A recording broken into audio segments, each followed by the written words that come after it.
ஓம் நம சிவாய நம சிவாய. ஜூன் 9ஆம் தேதி சோமவார தினத்துடன் இணைந்து வரக்கூடிய சிவராத்திரி.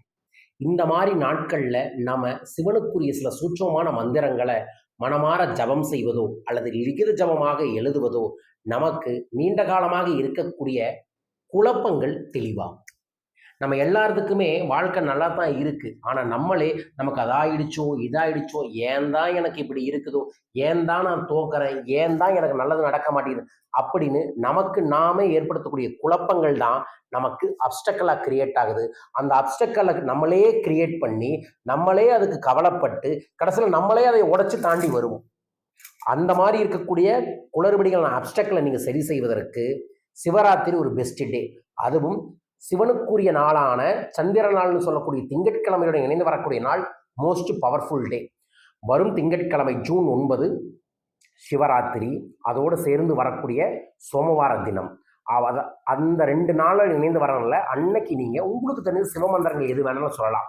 5 எழுத்து மந்திரத்தை நெஞ்செழுத்தி சொல்லி எல்லாமே சரியாகுன்னு நம்ம பெரியவங்க சொல்லியிருக்கிறாங்க.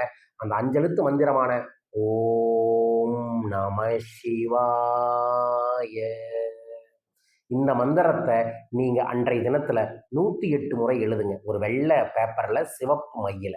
அடுத்தது ஓம் சிவாய நம 108 முறை. அடுத்தது ஓம் சிவ சிவ ஓம் 108 எழுதும் போது நீங்கள் நினைத்தாலே முக்தி தரும் அண்ணாமலையாரை மனதில் நினைத்து கொண்டு எழுதுங்கள். எழுதி முடித்த உடனே தென் கைலாயத்தில் இருக்கக்கூடிய வெள்ளிங்கிரி மலை ஆண்டவரை மனதார நினையுங்க. வெள்ளிங்கிரி மலைக்கு யாராலையும் எல்லாராலையும் மேலே ஏறி வழிபாடுகளை செய்ய முடியாது, ஆனால் நம்மால் நினைக்க முடியும். அந்த எழுதும்போது திருவண்ணாமலையாரை நினைச்சுக்கோங்க. எழுதி முடிச்சோன்னே வெள்ளிங்கிரி மலை ஆண்டவரை நினைச்சு, எனக்கு நான் உருவாக்கின குழப்பங்களும் எனக்கே தெரியாம எனக்கு உருவாகின குழப்பங்களும் இந்த நொடியோடு காணாமல் போகட்டும் என்று வேண்டிக் கொள்ளுங்கள். இதை செய்து பாருங்கள். ஒவ்வொரு சிவராத்திரிக்கும் உங்களையே அறியாமல் பல்வேறு விதமான அற்புதங்கள் உங்களுக்கு ஏற்படும். எல்லாம் வல்ல சித்தர்கள் சொன்ன சூட்சமங்களைத்தான் அடியேன் உங்களுக்கு பதிவு செய்கிறேன். நம்பிக்கை இருக்கிறவங்க இதை கடைபிடிச்சு பாருங்க. செலவில்லை, ஆனால் செயல்பாடு செய்யணும். செயல்பாடுகளை செஞ்சால் நிச்சயமா மாற்றங்கள் கிடைக்கும்.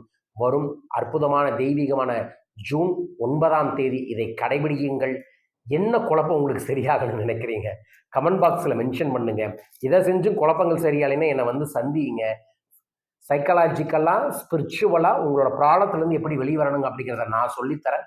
என்னை சந்திக்கிற அன்னைக்கு உங்கள் குழப்பம் தீரும் என்பது சத்தியம். ஸோ என்னை சந்திக்கிறதுக்கு தொலைபேசி எங்களை தொடர்பு கொள்ளுங்க. மீண்டும் ஒரு அற்புத பதிவில் உங்கள் அனைவரையுமே சந்திக்கின்றேன். ஸோ அது வரைக்கும் நல்லதை சிந்திங்க, நல்லது நடக்கும். பெல் பட்டன் ப்ரெஸ் பண்ணி சப்ஸ்கிரைப் பண்ணுங்கள். ஸ்பிரிச்சுவல் நாலேஜ் உங்களை தேடி வரும். வாழ்க.